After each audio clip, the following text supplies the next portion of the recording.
The big Democratic debate exposes the field's weaknesses. President Trump struggles with the fallout from Rudy Giuliani's incompetence, and Trump parrots Erdogan on Syria. I'm Ben Shapiro. This is The Ben Shapiro Show.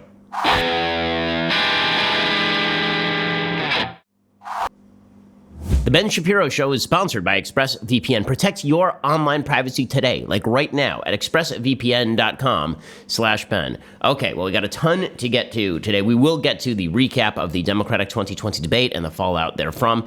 It appears that there is some roiling tension inside that Democratic field. People are not satisfied with the field they have. Honestly, if Hillary Clinton were to make her grand re-entrance, now would be about the time she should do it, because the fact is a lot of people are dissatisfied with Biden. A lot of people are dissatisfied with Warren, and Hillary is an enormous name. If she were to jump in right now, I think there's a pretty good shot she wins the nomination. Now, is she actually going to do that? Probably not. And that means the Democratic field is pretty extraordinarily weak. So we'll get to that in just a little bit. But we begin today with updates on Impeachment Gate 2019. So, according to the New York Times, President Trump's impeachment blockade has now crumbled as witnesses agree to talk. So the White House had said to the House that we are not providing witnesses to you, and witnesses are showing up anyway because they don't really need the White House's permission to show up as long as they're not testifying to anything that is privileged material. A week after President Trump's lawyer, Pat Cipollone, sent a letter to the House Democrats saying we're not cooperating, according to the New York Times, it has become clear that President Trump's attempts to stonewall the Democrat-led inquiry that has imperiled his presidency and ensnared much of his inner circle are crumbling. One by one, a parade of Trump administration career diplomats and senior officials has offered a cascade of revelations. Well, that's an overstatement. We haven't really seen a lot in the way of revelations.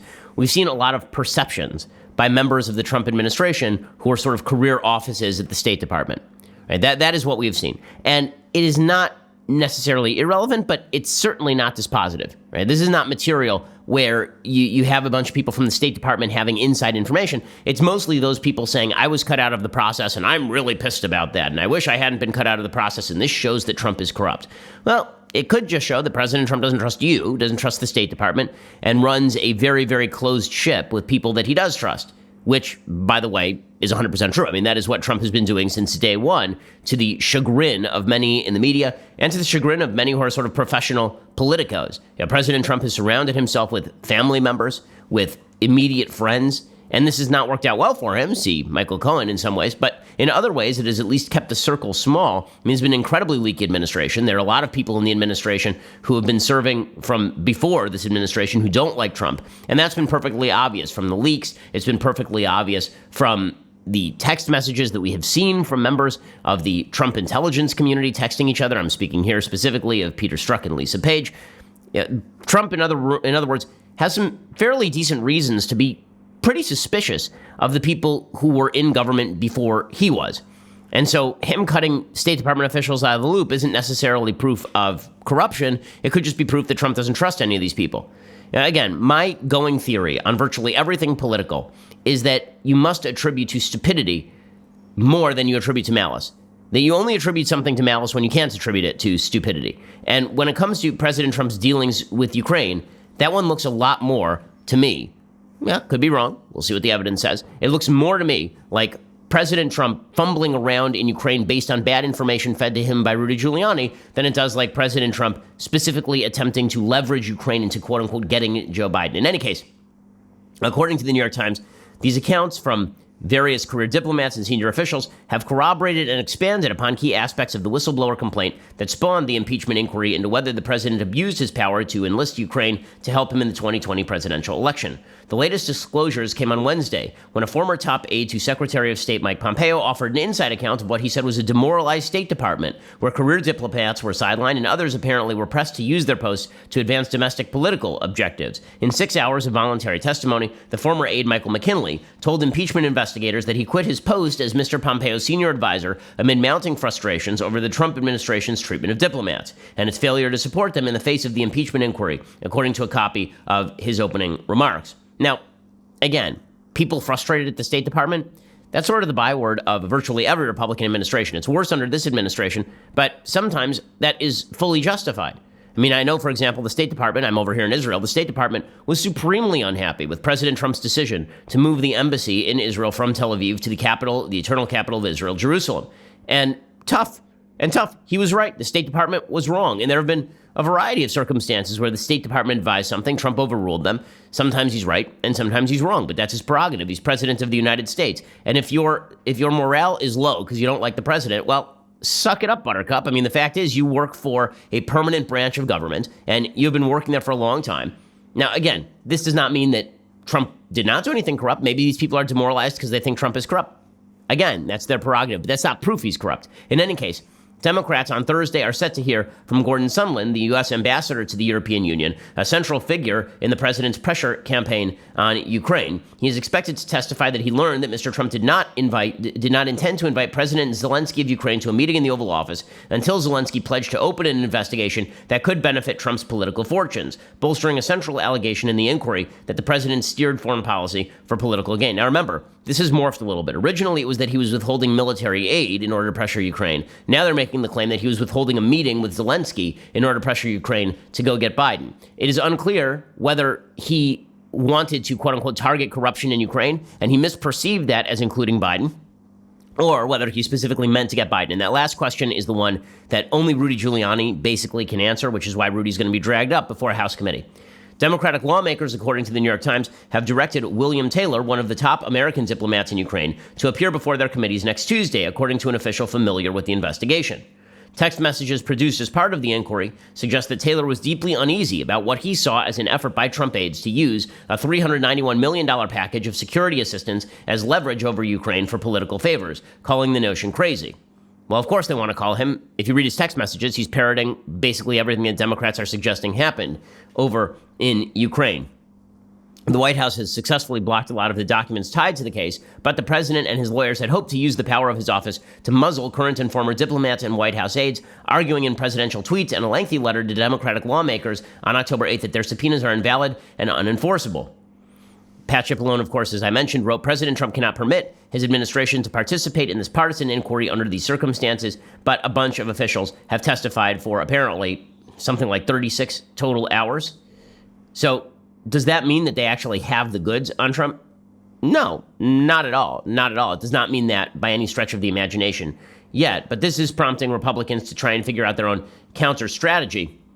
That counter strategy involves what is an incredibly dumb idea, apparently, by Lindsey Graham. We'll get to that in just 1 second. First, this talk of impeachment in Washington, trade wars with China, the Fed cutting the interest rate. The perfect storm is brewing for a rally in gold, that is for sure. Uncertainty and chaos breed a rush to gold, and right now would be the time. If this house of cards, our economy, is built on collapse today, are you protected? Are your savings protected? Because the fact is that inflation can run roughshod over your savings, that uncertainty can run roughshod over your stocks. Okay, what is your plan? I've been telling you about the precious metals IRA with Birch Gold Group for years at this point. They are part of my family plan, Birch Gold. See if they should be part of your family's plan. I'm not take all your money and stuff it in a mattress filled with gold or something like that. I'm saying you should diversify into precious metals at least a little bit and make sure that you're protected against the vicissitudes of the market. Birch Gold will go to work and make things super simple for you. It's not a complicated process. They'll have a conversation with you. You can determine if precious metals make sense for you. Ask all of your questions, get all of your answers. There's no obligation. You have nothing to lose to take that first step. Birch Gold Group has thousands of satisfied customers, countless 5-star reviews, an A+ rating with the Better Business Bureau. Text Ben to 474747 today to see how simple and straightforward the move can be for you. Again, that's Ben to 474747. Okay, so Lindsey Graham is responding to all of this with what I think is a really foolish idea. Apparently, he has a plan to send a letter to House Speaker Nancy Pelosi warning that the Senate Republican caucus will not remove President Trump from office. This is just foolhardy in the extreme. So the letter, according to Graham's description, would warn Pelosi that Senate Republicans will not vote to remove President Trump from office because of a phone call where he asked the Ukrainian government to look into former Vice President Joe Biden and his son Hunter Biden. The reason this is a stupid idea by Lindsey Graham is twofold. One, how many Republicans are actually going to sign it? If it's not all the Republicans, then Trump looks weak. It looks like there are a bunch of Republicans who are wavering on impeachment, when in reality, they're just waiting for more information, which is what all rational people should be doing at this point. Right? The fact is that we don't know what happened with regard to Ukraine. You don't know. I don't know. Only Trump and Giuliani know. Well, that means that if you're a Republican senator, the last thing you want to do is say, I am stalwartly against impeachment. And then 5 seconds later, Rudy Giuliani gets up there and he says, yeah, I was running around Ukraine. Sure. And oh, God. And the last thing you want to do as a Republican senator is put yourself out there before all the evidence is out because you don't know where this thing is going. Now, you can express publicly that the evidence on the table does not justify impeachment. And that is true. The evidence on the table does not justify impeachment. But to forecast in a letter that you are never going to support impeachment, no matter what the circumstance, would be a foolish move. And to not sign the letter would also be a foolish political move, because then it looks as though you're not supporting the president in the face of a partisan-driven impeachment inquiry. So, Graham, what is the point of this? It's a very foolish move. Senator John Kennedy of Louisiana told The Hill he'd sign the letter if it is as described, but he warned it could be a distraction. He said, I'll sign the letter. That doesn't mean I think it's necessarily a good idea. We don't need distractions right now. Kennedy acknowledged there's a risk that if the letter doesn't get enough signatures, that puts the GOP in a tough spot. He says the fact that some senators may not sign the letter doesn't indicate they don't support the president. They just want to hear more, and I don't think that's fair to them. I worry Americans will look at it, and some less enlightened members of the press will look at it and say, okay, this is what the vote will be among the Republicans. That is exactly right. That is exactly right. So Graham, look, my guess is probably that Graham is doing this at Trump's behest. That probably Trump called up Graham and said to him, I want a letter.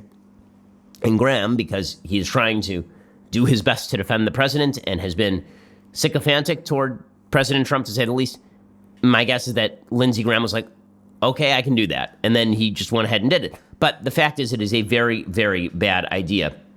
Another GOP senator said he's trying to help, but it's going to backfire. If there aren't enough signatures, the president is going to look really weak. And that, of course, is true. Now, in other impeachment-gate developments, the House Oversight Committee is now asking a federal appeals court to expedite the enforcement of a subpoena for President Trump's financial records.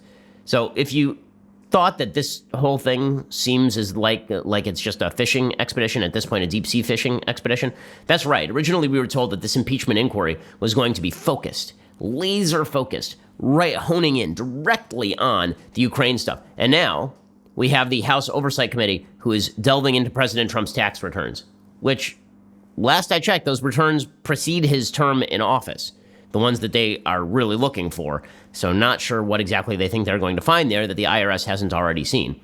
The motion comes just days after the U.S. Court of Appeals for the D.C. Circuit upheld the Oversight Committee subpoena of the financial firm Mazars in a sweeping victory for the House Democrats. The subpoena was issued earlier this year prior to the launch of the impeachment inquiry. A three-judge panel on the circuit court ruled Friday that Mazars would have to turn over 8 years' worth of Trump's financial records to the House committee. Trump's lawyers said this is a fishing expedition. We shouldn't have to turn it over. Now they have appealed this to the full court on the D.C. Circuit Court of Appeals. This probably ends up at the Supreme Court level, where we find out whether the House does in fact have plenary power over subpoenaing any documents it could possibly want, including confidential, proprietary business information, without any evidence of underlying criminal activity. As I say, a lot of this is going to come down to Rudy Giuliani, and according to CNN, investigators are now looking into Rudy Giuliani in a counterintelligence probe. Now, this should make all of us a little suspicious. It should make us wince a little bit. Why? Well, because the Trump-Russia investigation was launched under counterintelligence auspices.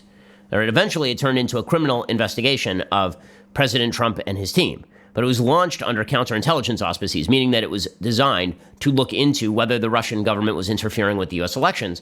And then it quickly turned into Trump obstruction, stuff that had nothing to do with Russia per se. Well, now you have a counterintelligence investigation that has been opened into Rudy Giuliani. This is going to lead President Trump to believe more and more that the quote-unquote deep state is out to get him and his team, because Rudy Giuliani is his personal lawyer. We'll get to more of that in just 1 second. First, an unfun fact. Over half of bankruptcies and mortgage foreclosures are caused by medical issues. That's because if you get sick or injured over the course of your career, your employer's sick leave may often only cover for you up to maybe 3 months, and loss of income is really connected, obviously, to medical problems. While health insurance helps with medical bills, it does not replace that lost income. And that's where disability insurance comes in. It's essentially insurance for your income. It protects your paycheck if you're sidelined by an illness or an injury. And Policy Genius, which is your one-stop shop for insurance, is your best way to get this. Policy Genius does all the shopping for you. They compare quotes from the top disability insurance companies to find the best price. Then their licensed experts manage the application process to save you time and hassle. And Policy Genius doesn't just make disability insurance easy. They can also help you find the right life insurance and home and auto insurance too. So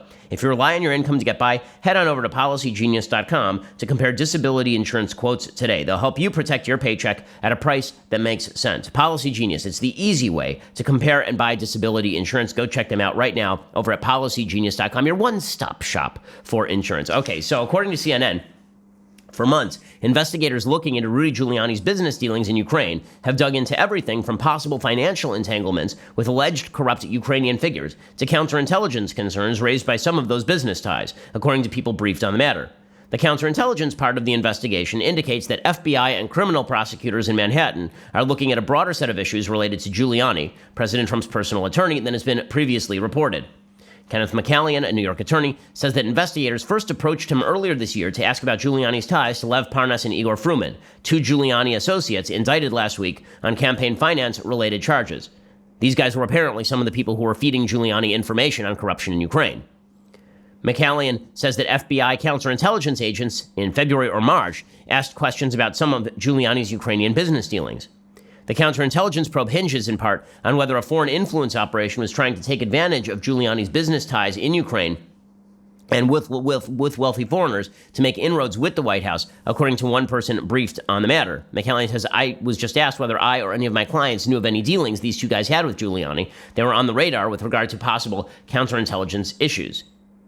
Some of the FBI agents and prosecutors handling the case come from the same public corruption unit that targeted Michael Cohen. So from the frying pan to the fire with the personal lawyering for President Trump, the investigators in the Southern District of New York appear to have largely operated separately from what Trump appointees at the Justice Department headquarters in D.C. have pursued in recent months. The investigation dates back far longer than what's previously been reported because Giuliani has long-standing relationships in Ukraine, and Ukraine, of course, is the Wild West when it comes to everybody in American politics apparently there's a lot of money to be made if you sort of pad the right pockets and all the rest of this. Justice Department officials said last month that criminal division prosecutors in Washington had examined Trump's July call with the Ukrainian president only for that narrow issue of potential campaign finance violations and determined that this was not a campaign finance violation, but the issue was far from closed. Meanwhile, federal prosecutors in New York are aggressively pursuing broader issues related to Ukraine matters. And, of course, they are now prosecuting 4 Giuliani associates. So Giuliani may be entangled in all of this. Apparently, former Texas Republican Representative Pete Sessions has been issued a subpoena by prosecutors. Sessions wrote a letter to Secretary of State Mike Pompeo to raise concerns about the then U.S. ambassador to Ukraine, who was later removed by President Trump following complaints by Giuliani and others. So one of the questions here is whether Giuliani and Sessions were being paid by these Ukrainian guys at the same time they were pushing Trump to remove Marie Yovanovitch, who was the U.S. ambassador to Ukraine. So now it's possible this starts to look less like Trump corruptly going after Joe Biden and more like Rudy Giuliani corruptly feeding Trump bad information, or at the very least being bamboozled while being paid at the same time to feed Trump bad information that he was then using to impact policy in Ukraine. John Bolton saw a lot of this coming, apparently. Just a few days ago, the New York Times reported that John Bolton got into a tense exchange on July 10th with Gordon Sondland, the Trump donor turned ambassador to the EU, who was working with Giuliani to press Ukraine to investigate Democrats, according to 3 people who heard the testimony. Bolton's aide, Fiona Hill, testified that Bolton told her to notify the chief lawyer for the National Security Council about a rogue effort by Sondland, Giuliani, and Mick Mulvaney, the acting White House chief of staff, according to people familiar with the testimony. Bolton, the Yale-trained lawyer, apparently told Hill to tell White House lawyers, quote, "I'm not part of whatever drug deal Sondland and Mulvaney are cooking up," which always sounds great. It was not the first time that Bolton had expressed grave concerns to Hill about the campaign being run by Giuliani. Giuliani's a hand grenade who's going to blow everybody up. Hill quoted Bolton as saying during an earlier conversation. So again, as I've been saying literally for weeks at this point, this whole thing is going to come down to Rudy Giuliani. Meanwhile, Gordon Sondland is set to testify, and people believe that Sondland was basically Trump's lackey in Europe. According to a former top White House foreign policy advisor, he told House impeachment investigators this week she viewed Gordon Sondland as totally unprepared for his job. That would be Fiona Hill, the same aide that we were talking about with regard to John Bolton.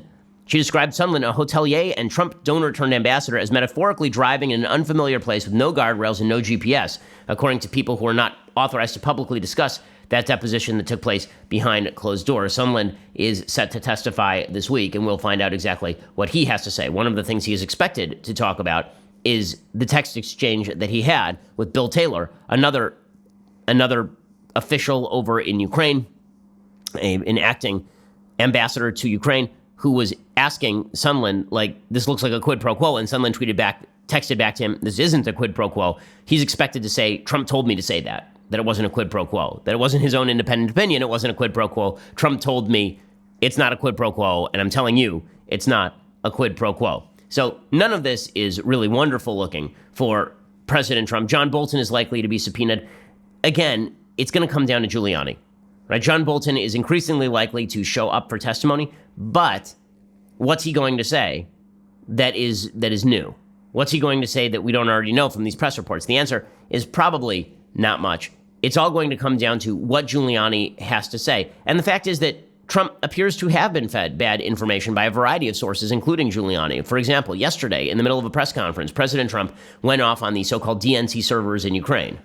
I still ask the FBI, where is the server? How come the FBI never got the server from the DNC? Where is the server? I want to see the server. Let's see what's on the server. So the server, they say, is held by a company whose primary ownership individual is from Ukraine. I'd like to see the server. I think it's very important for this country to see the server.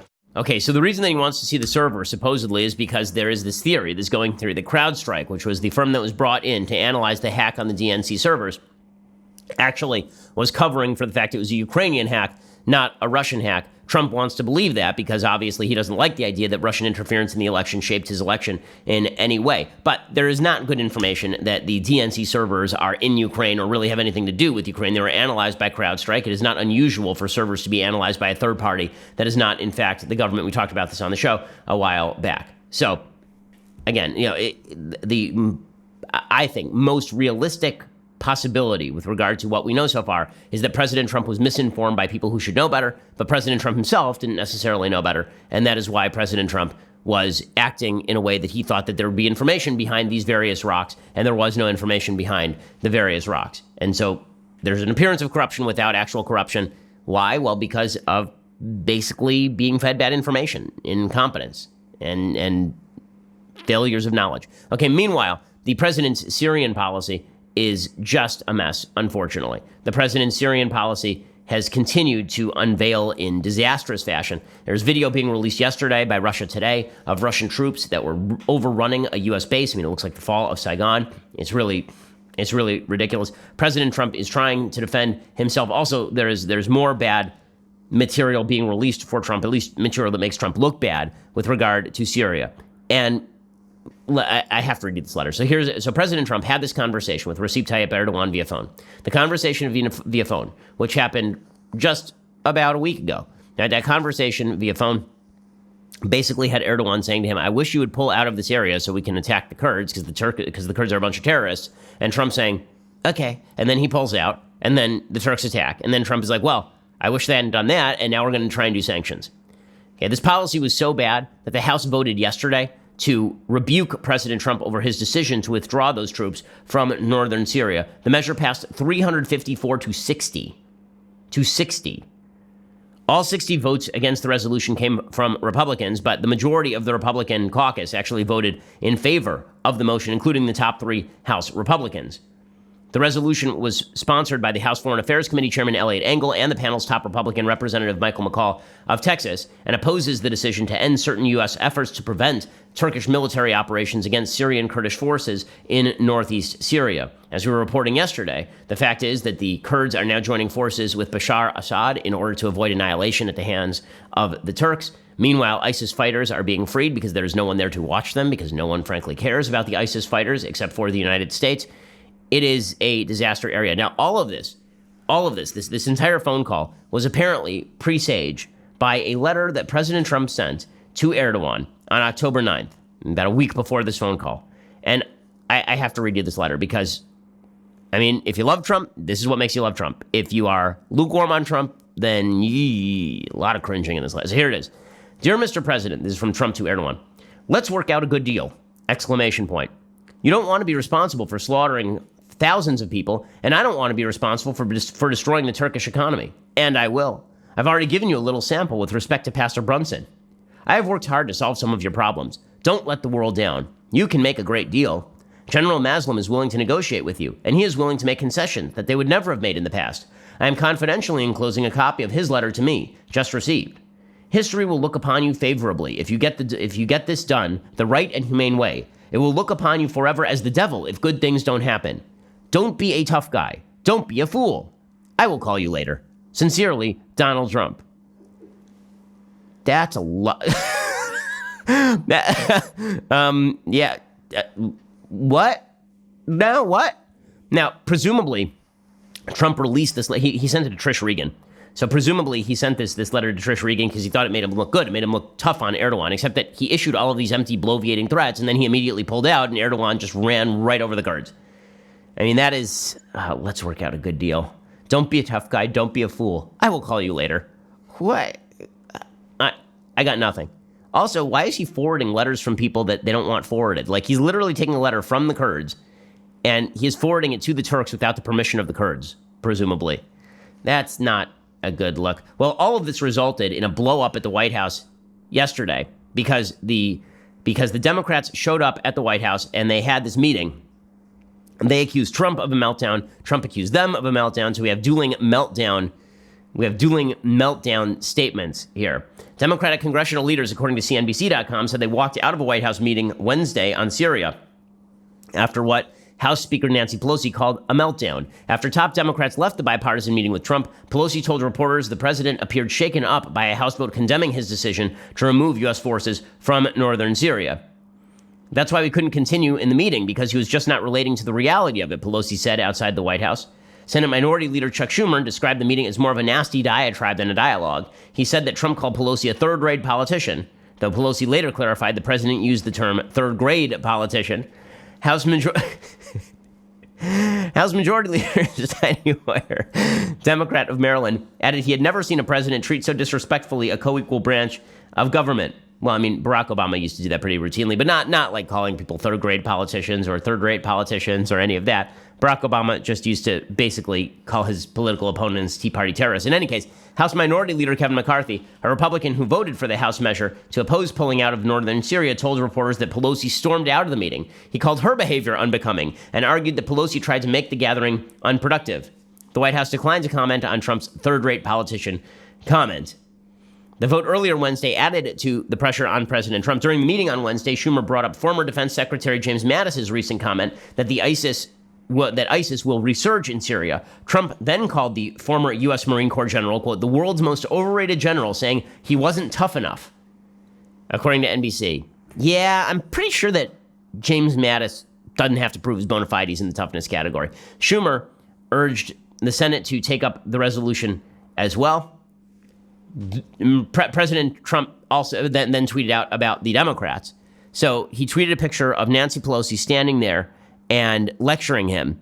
And he tweeted out, nervous Nancy's unhinged meltdown. And then he tweeted another picture of Chuck Schumer and Nancy Pelosi and Steny Hoyer all looking shell-shocked.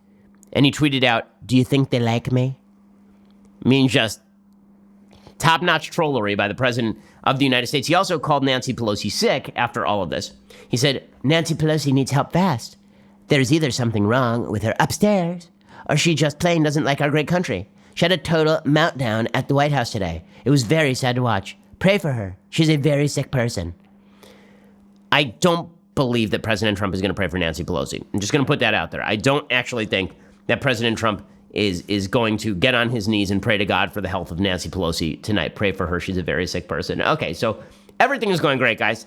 Everything is going spectacularly. President Trump had some comments about Turkey as well. He said yesterday in a press conference that the invasion of northern Syria by the Turks has nothing to do with us. Here is President Trump commenting on all of this. Our soldiers are not in harm's way, as they shouldn't be, as two countries fight over land.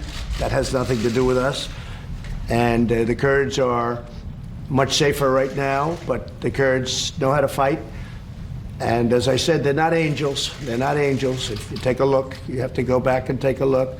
But they fought with us. We paid a lot of money for them to fight with us, and that's okay. They did well when they fought with us. They didn't do so well when they didn't fight with us. Yes, that is the point. That if we left our soldiers there, they wouldn't be getting slaughtered. And then Trump came out and he said that the PKK, which is a communistic Kurdish terror group that is on Turkey's border, is worse than ISIS. Now, they may be bad. They are not, in fact, worse than ISIS. That is simply not true. Here is Trump. What does that have to do with the United States of America if they're fighting over Syria's land? Are we supposed to fight a NATO member in order that Syria, who is not our friend, keeps their land? I don't think so. but Syria does have a relationship with the Kurds. The thing that's common is that everybody hates ISIS. Now, the PKK, which is a part of the Kurds, as you know, is probably worse at terror and more of a terrorist threat in many ways than ISIS. So it's a very semi-complicated, not too complicated if you're smart, but it's a semi-complicated problem. You gotta love the parentheticals. It's a semi-complicated, not too complicated if you're smart, but like me. But okay, these are talking points. These are talking points from Erdogan. It is that simple. Lindsey Graham makes that clear. These talking points about the PKK, we got nothing to do here. The Kurds should be grateful to us that we were ever involved with them. It's bad foreign policy. Again, a majority of the Republican caucus in the House just voted to condemn Trump over it. Lindsey Graham put out a statement talking about President Trump's Syria remarks. He said, "I worry we will not have allies in the future against radical Islam. ISIS will reemerge, and Iran's rise in Syria will become a nightmare for Israel. I fear this is a complete and utter national security disaster in the making, and I hope President Trump will adjust his thinking." Well, this, of course, prompted President Trump to then fire on Lindsey Graham, and he told Lindsey Graham to stick to judges. It's a bad policy decision. It's a bad move by President Trump, and now he's doubling down on it, which is an even worse move. Okay, well, all of this would be bad news for Trump, except for the fact that the Democratic field is a complete mess. Okay, the Democratic field continues to be a complete mess, and President Trump has some systemic advantages, which we'll discuss in just a second, coming up to 2020. But first, let's talk about your sleep quality. So I'm on the road. That means I am not sleeping all that well. One of the reasons I'm not sleeping all that well, I don't have my Helix sleep mattress. It was personalized for me, customized for me, and it's back in the United States while I'm in Israel, so I missed that mattress. Helix Sleep has a quiz. It takes just 2 minutes to complete. It matches your body type and sleep preferences to the perfect mattress for you. No matter how you sleep, on your side, on your back, hot sleeper, whatever, Helix can make what your body needs. Just go to helixsleep.com/Ben, take their 2-minute sleep quiz. They will match you to a customized mattress that will give you the best sleep of your life. For couples, Helix can even split that mattress down the middle, providing individual support needs and feel preferences for each side. They've got a 10-year warranty. You get to try it out for 100 nights risk-free. They'll even pick it up for you if you don't love it, but you will. It's risk-free, and I mean, like, what are you waiting for? Helix is offering up to $125 off all mattress orders just for our listeners. Get up to $125 off right now at helixsleep.com/Ben. That's helixsleep.com/Ben for up to $125 off your mattress order. helixsleep.com/Ben. Go check them out right now. Again, they make the world's most comfortable mattresses, so comfortable that I actually got one for my sister for her wedding and made a great wedding present. It is a fantastic, fantastic mattress. It doesn't get better than personalized for you. You have customized everything in your life. Why wouldn't you have customized the thing that you sleep on for 7 to 9 hours a night? Wouldn't that make some sense for you? Go check them out right now, helixsleep.com/Ben. Okay, in just a second, we'll get to the 2020 Democratic side of the aisle. But first, go over to dailywire.com and subscribe. $9.99 a month, $99 a year. You know the pitch. Plus, the Daily Wire's long-awaited app is finally here. It is first rate. If you are a subscriber, you can access all of our content, including articles, shows, and more, straight from the app. All access subscribers get our new and exclusive discussion features where they can interact directly with us. I did one of these last night, Israel time. It is fantastic. It's great. I answered all of your questions in real time. If you subscribe, you can do this. The app is available on Apple and Android, so download it today, become a subscriber, and come join the fun. We have all sorts of goodies awaiting you, and the goodies are getting better and better month by month. Go check us out. $99 a year also gets you the greatest in all beverage vessels, the hot or cold leftist Cheers tumbler. Check this out. Oh, look at this beauty. It's magical. We deactivated the cloaking device since we're here for a while. So go check all of that out. And please subscribe. We are the largest, fastest growing conservative podcast and radio show in the nation.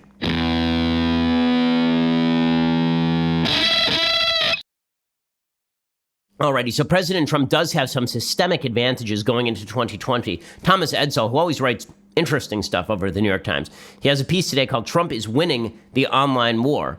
He says the technical superiority and sophistication of the president's digital campaign is a hidden advantage of incumbency. Under the management of Brad Parscale, the Trump re-elect machine has devoted millions more than any individual Democrat to increasingly sophisticated micro-targeting techniques. The accompanying chart compiled by the Wesleyan Media Project describes the partisan gulf in political spending through September 19th on Facebook and Google by leading presidential candidates. Trump's $16 million is more than the $15.5 million spent by the top 3 Democratic candidates combined. By the way, the top spender in terms of online media, Tom Steyer, who spent $6.6 million. So that is money that he just flushed directly down the toilet. These figures substantially understate how far Democrats are behind. Trump's operatives have been working since 2016 to develop and test techniques to identify voters, determine message effectiveness, and develop tools of electronic communication. Daniel Kreis is a professor at University of North Carolina, Chapel Hill School of Journalism and Mass Communication. He said the fact is that Trump is an incumbent without a significant primary challenger. That means that he and his team and the Republican National Committee have had 3 years to build tools, collect data, test models and messaging, and mobilize supporters. The political director of the AFL-CIO, Michael Podhorzer, is deeply worried that Democrats have fallen behind. Apparently, the Republican Party has developed some technology called mobile advertising IDs, and the use of mobile advertising IDs that allow political campaigns to basically track the unique identifiers of voters' phones and then connect the information known about the voter to messaging that they would like to see. Right? All of this, it means that Trump does have some endemic qualities here that are going to help him going into 2020. The thing that's going to help him the most is the fact that the Democratic field is exceedingly weak. Now, Elizabeth Warren is the purported frontrunner in this race. Joe Biden went at her hammer and tongs yesterday after the debate. So the debate happens, and Biden knocks her, and Buttigieg knocks her, and Klobuchar knocks her, and all of them knock her for a good reason. Joe Biden went after her hard yesterday. Here was Joe Biden going after both Bernie Sanders and Elizabeth Warren, saying that they are trying to con people, which of course is true. I don't want to pick on Elizabeth Warren, but this is ridiculous. Absolutely ridiculous.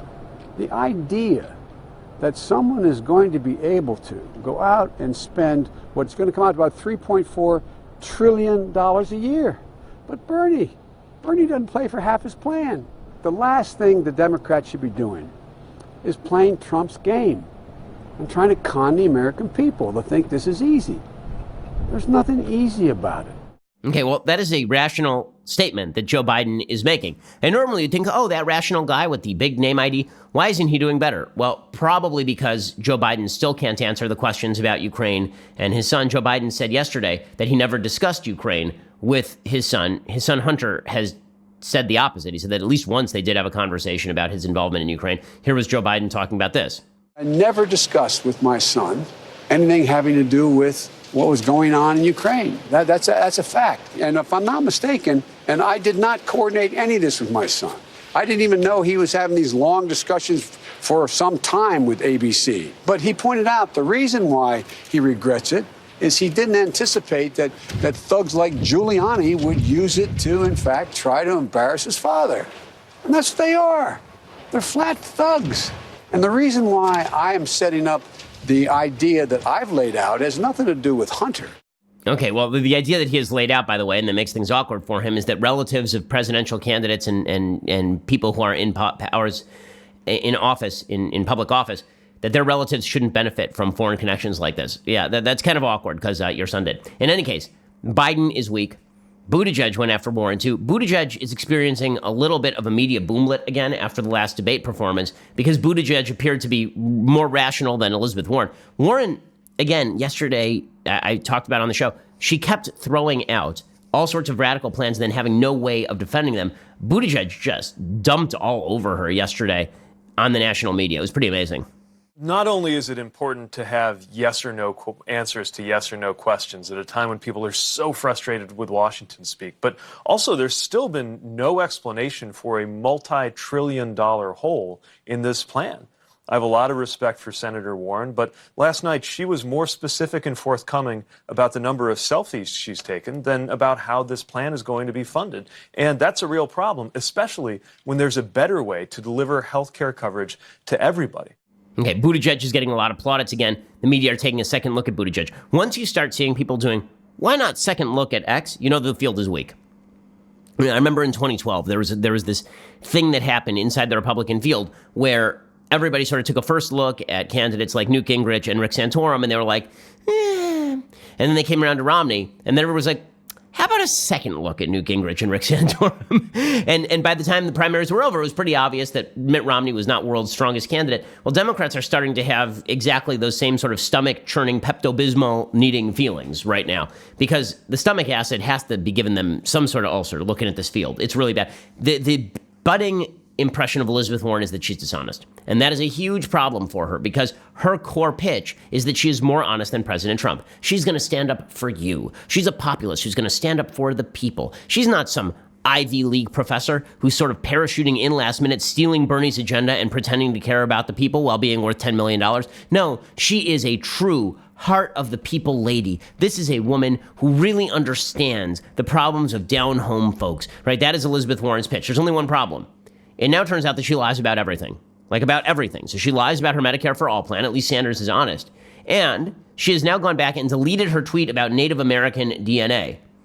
So it was a post made 1 year ago Tuesday. It had over 56,000 likes, and it read, "My family, including Fox News watchers, sat together and talked about what they think of Donald Trump's attacks on our heritage. And yes, a famous geneticist analyzed my DNA and concluded that it contains Native American ancestry."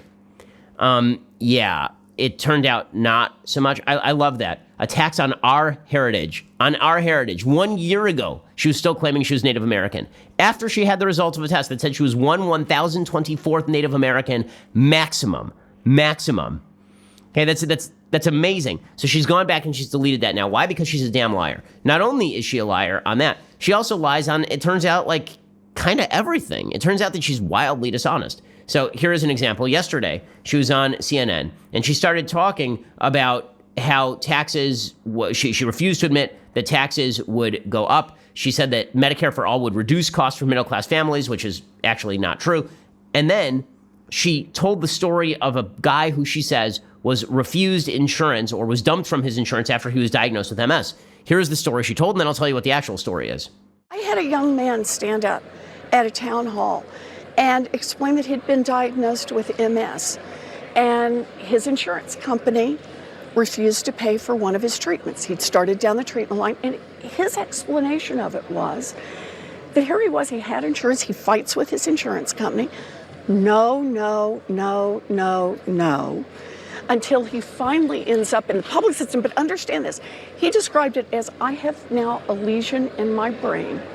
Okay, there's one problem with this. Tommy Christopher points out that we actually have tape of the guy talking, and his story is basically the opposite of the story that she was telling. His name was Dylan, and he said this, quote, "You say that you support Medicare for All, which does have a transition through to get everyone covered on that. However, I am someone who really relies on my health insurance a lot more than most people. I live with an invisible illness, multiple sclerosis. I've been denied disability, basically, because in their words, they don't think I'm disabled enough. Because of this, I basically have to constantly fight to keep my health insurance. Over the summer, I was kicked off, not my mistake, but I had to pay for it. In about 3 months of me trying to get my insurance back, I was delayed from my disease-modified therapy, which now resulted in a new centimeter-sized lesion that's going to follow me for life because someone tried to save a few bucks. So my question is, during the transition, it says over the first year, people with disabilities will be covered. Will it be easier than the current disability standards and basically make it easier?" So that is a lot more complicated, as Tommy Christopher over at Mediaite points out, than insurance companies bad. That's not exactly what happened. He says it wasn't because he says that insurance companies frequently are, and while Dylan didn't go into detail about the reason for the lapse, it sounds like that could have been the case here. Maybe it was a paperwork snafu or a dispute over payment. He says it wasn't because of his condition. That's illegal, right? Obamacare makes it illegal to kick you off because of your condition. She says that he was kicked off because of his condition. No, his insurance lapsed because he was unemployed. That is, and by the way, Medicare is, as Tommy Christopher, I am shocked Tommy Christopher wrote something this rational. He says that Medicare is just as devoted to saving money as insurance companies and denies claims at a higher rate than private insurers. It was the government that tried to save a few bucks by denying Dylan's disability in the first place. This, of course, is exactly right, but Elizabeth Warren fibs a lot. The good news is she has her defenders who will defend her no matter what. One journalism professor actually tweeted out that we need to stop asking her about her tax increases. Because journalisming, intense levels of journalism, Jay Rosen, journalisming professor over at NYU, he says, the make Elizabeth Warren say she would raise taxes on the middle class question should be a credibility killer for the journalists who keep asking it. Why? Isn't that like a very, very obvious question that she refuses to answer? This field is weak. It is weak. And meanwhile, the most humorous development of the entire political day, Barack Obama has finally weighed in with an endorsement in Canada. In Canada. If you're Joe Biden, you're like, oh my God, Barack, oh. Barack's like, Joe, I'm not going to endorse you. I told you not to run. Everybody knows your role. Everybody knows you're bad at this. I told you over and over. I'm going to endorse another black man, Justin Trudeau. Oh no, that's just Justin Trudeau in blackface, sorry. In any case, he has now waded into the Canadian election. By the way, no foreign interference in elections unless Barack Obama is endorsing Benjamin Netanyahu's opponents in Israel or Justin Trudeau in Canada. Otherwise, no involvement. Oh, he also endorsed, by the way, Emmanuel Macron in France. He goes around endorsing various political candidates in other countries, but he won't endorse Joe Biden. Joe Biden is the saddest man in politics today. That's just it's well deserved. He spent the last 8 years basically massaging Barack Obama's shoulders and telling him how wonderful he was. And Barack Obama's like, I've got a big announcement today. Got a big endorsement in a big 2020 race. Justin Trudeau. There it is. Justin Trudeau. Ouch. Okay, time for a quick thing I like and then a quick thing that I hate. So things that I like. So yesterday, amazing experience and eye-opening experience.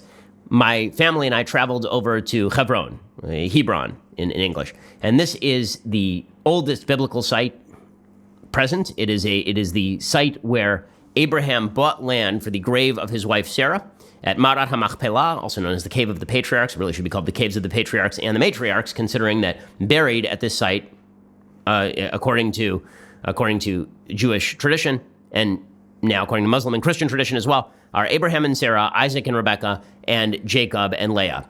Rachel is buried on the road because she died on the road to Hebron. In any case, here's a picture. I was here yesterday. Hebron is a massive Palestinian city in terms of the population. It's about 215,000 Palestinians. About 160,000 of those Palestinians live under what is called Area C rule, which would be the areas that are governed by the Palestinian Authority, which means that if you are a Jew and you walk in those areas, you will be killed. I mean, there are giant red signs on the side of the road that say, if you're an Israeli citizen, do not walk into this city. Really, do not, literally, you will be killed. And I asked my security guys who are former Israeli military, and they say, yeah, it's not like Israeli Arab villages where if you wander in there, no big deal, right? It's just an Israeli Arab village. If you walk into Palestinian governed areas and you're a Jew, you will be pulled out of your car, you will be murdered, probably. At least there's a very high shot of that. And there's been a lot of violence in this, a lot of terrorism directed against Jews in this particular area. Well, Hebron has been the site of repeated anti-Jewish pogroms over the years. In 1929, it famously was the site of a massive anti-Jewish pogrom that basically wiped out the Jewish population of Hebron. Now there are about 1,000 Jews who live there. They live under Israeli protection. The specific area in which they live is about 30,000 Arab Palestinians who are living around them. There are a bunch of Israeli bases on the hills to protect the Jews from being sniped upon, because that's what was happening. The Arabs were sitting up on top of the hills and sniping at the Jews, and so the Israeli government had to come in and set up these bases. Look, the people in Hebron, if they could live in an open city and not in this tiny little ghetto in the middle of Hebron, you think they would? You think they wouldn't? You think they wouldn't like to interact with their Arab neighbors? And in fact, some of their Arab neighbors, tribal leaders who are not under the governance of the Palestinian Authority, do interact with them and do events with them. But the fact is that the Israeli government, there's all sorts of myth-making about Hebron. The Israeli government, for literally a one-block stretch that we walked down yesterday, had to shut down some Arab shops specifically because of security concerns. It's one block. Okay, it's one block. Hebron is the richest city in the West Bank. Okay, it is the richest Arab city in the West Bank. It is the richest Palestinian city. It does about 5 billion shekel in export, nearly all of it to the state of Israel, who they supposedly hate and despise. And they have a massive shopping center with like a KFC. They have the entire shopping area that was moved from this one street in Hebron was moved like one block over. Okay, so the media covered this apartheid state. Really, the Jews would be willing to live just fine with the Arabs. It is the Jews being killed by the Arabs that is the problem, right? It is the fact that every time there is no Israeli protection there, Jews end up getting slaughtered there. That happens to be the problem. Also, it is worth noting that this site, which is the second holiest site in Judaism, right? The holiest site is the Temple Mount. The second holiest site is the Cave of the Patriarchs, Marat HaMachpelah. When the Muslims were in charge of it from 1267 to about 1967, when the Jews freed it in the Six-Day War, when they liberated it in the Six-Day War, for 700 years, Jews were not allowed to enter the holy site.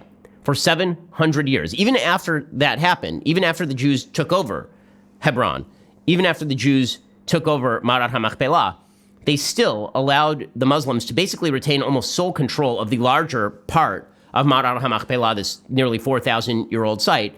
The site is split sort of 80-20 between the Arabs and the Jews. The Jews have like a small little synagogue, and the Arabs, I mean, it's kind of amazing. The Muslims actually have control of the area of Marat HaMachpelah that houses Isaac and Rebekah, which makes absolutely no sense, because in the Quran, Isaac and Rebekah are not important. Right? In the Quran, Ishmael is important. Isaac and Rebekah are not important at all. But the Muslims get the bigger area there because it's the bigger area. The Jews are relegated to the smaller area with the graves of Abraham and Sarah and Jacob and Leah. In any case, It's an incredible experience. You see what the people who are living there are undergoing. For those who don't understand the conflict, it's sort of necessary to go there and to understand also the thriving nature of the economy that is not in the immediate area. What you usually see is left-wing NGOs who walk down the street and say, why aren't there any Arabs here? Why aren't there any Arabs allowed in here? And it's like, well, because when the Arab shops were open right there, and by the way, there are Arabs who live like right there.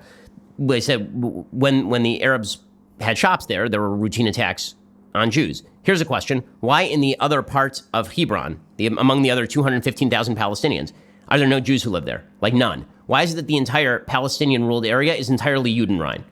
Like Nazi-like Judenrein. Why? Why is it that 20% of the population of Israel is Arab and Muslim? And why is it that 0% of the population of the Palestinian Authority-run areas is Jewish? That is not because the Jews are not interested in living in places like Hebron. It's because the Jews will be murdered if they live there. Yeah, that's why they have giant red signs that say, if you go here and you're an Israeli citizen, there's a high likelihood you will die. Okay, it's pretty incredible stuff. It is an incredibly holy site. There's a lot of joy from the thousands of people come in every year. Around this time of year, there's 10 days in which the Muslims get full control of the Cave of the Patriarchs. There are 10 days in which the Jews get full control of the Cave of the Patriarchs. Yesterday was one of those days. They had a big concert outside. It was pretty amazing. Every year around the biblical reading of Chaye Sarah, which is the portion of the Bible in which Sarah dies and Abraham buys that specific plot where this is, again, 4,000 years ago, which is unbelievable, that about 50,000 Jews come and actually, they'll stay in their cars because there's no space. There's literally no space. It's like a 3 square block area. There's no space at all. They will literally come, they will disconnect the battery in their car so they're not violating the Sabbath, and they will sleep in their car so that they can stay in the area for Chaye Sarah. It's a pretty amazing experience, and until you have actually walked it and been there, and by the way, the Palestinian tour guides will not take you to the prosperous areas of Hebron. What they like to suggest is that this 1,000 small area of Jews, that is what's keeping the area poor. The area is not poor. Hebron, again, is a very wealthy city by Palestinian Arab standards. They won't take you to the actual wealthy areas of Hebron because that would give the lie to the whole thing. In any case, it's necessary to see this to understand the nature of the conflict, to understand the historic nature of the conflict, and to understand that the historic center of the Jewish people, which predates Islam by approximately 3,000 years, is here, right, is in Hebron, and yet the Palestinians who basically run the UN World Heritage Organization. The World Heritage Commission declared this historic site a Palestinian historic site. A Palestinian historic, not a Jewish historic site. And they've tried to do the same thing to the Temple Mount. Obviously, the Obama administration was helpful in that latter area. To misunderstand the history that badly takes a certain level of skill and or anti-Semitism or both. Alrighty, we'll skip things I hate today because that is both a thing I like and a thing I hate, I think. And we will be back here a little bit later today for 2 additional hours of content. I'm Ben Shapiro. You're listening to The Ben Shapiro Show. The Ben Shapiro Show is produced by Robert Sterling, directed by Mike Joyner, executive producer Jeremy Boring, senior producer Jonathan Hay. Our supervising producer is Mathis Glover, and our technical producer is Austin Stevens. Assistant director Pavel Wydowski, edited by Adam Sayevitz. Audio is mixed by Mike Coromina. Hair and makeup is by Jesua Olvera. Production assistant Nick Sheehan. The Ben Shapiro Show is a Daily Wire production. Copyright Daily Wire 2019. If you want to delve the depths of leftist madness, head on over to The Michael Knowles Show, where we examine what's really going on beneath the surface of our politics and bask in the simple joys of being right.